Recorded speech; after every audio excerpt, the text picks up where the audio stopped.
Okay. Did I miss a meeting on the Latin language? Because apparently, since it's been used in The Handmaid's Tale, it's been popping up a lot of other places. The thing is, what people forget about what the thing about The Handmaid's Tale is they weren't using actual phrases in Latin, they were using fake Latin. And now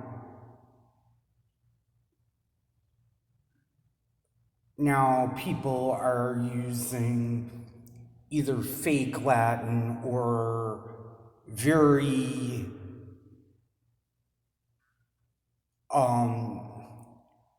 out of context Latin. What people forget is Latin may not be a living language like, say, like English or Hebrew, but there are segments of the population that are going to know a thing or two about it, to say the least. Prime example, people who are or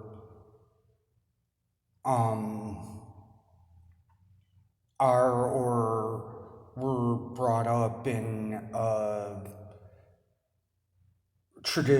very traditional Catholic church, because even though the Catholic Church stopped requiring Latin in the 1970s,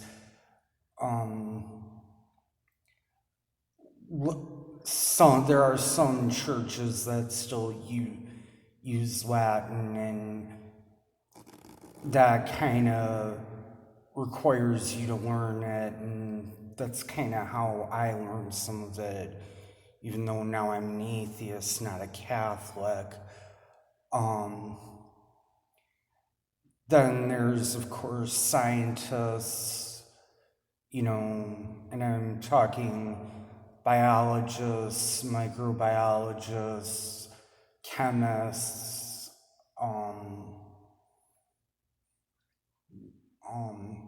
physicists, all of them got to know Latin, and even doctors, and then, of course, lawyers also have to know.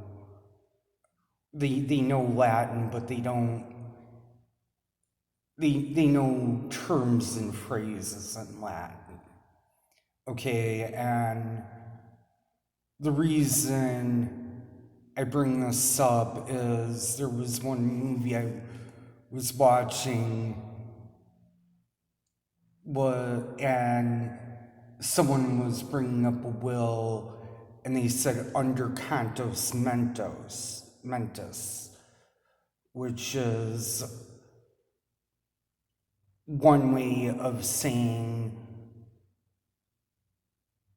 which is more like commonly a term you'd expect if you were determining someone's fitness or lack thereof to stand trial for a crime they committed.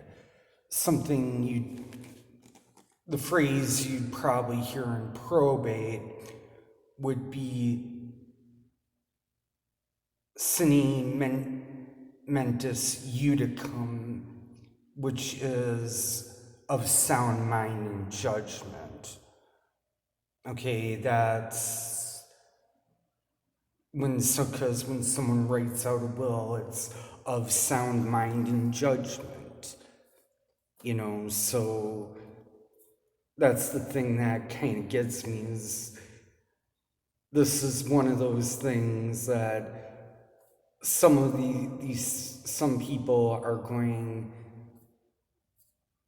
to see it and think, yeah, it makes sense. Others are going to hear it and be like, what the fuck? You know, why? And that's just, it's one of those things, if you understand Latin, you'd say, okay, this does not make sense at all. Like, the most infamous um,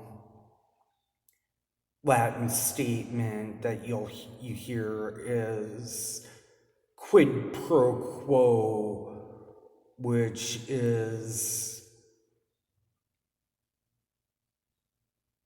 which the best way to explain it is it's a backdoor business deal. Okay.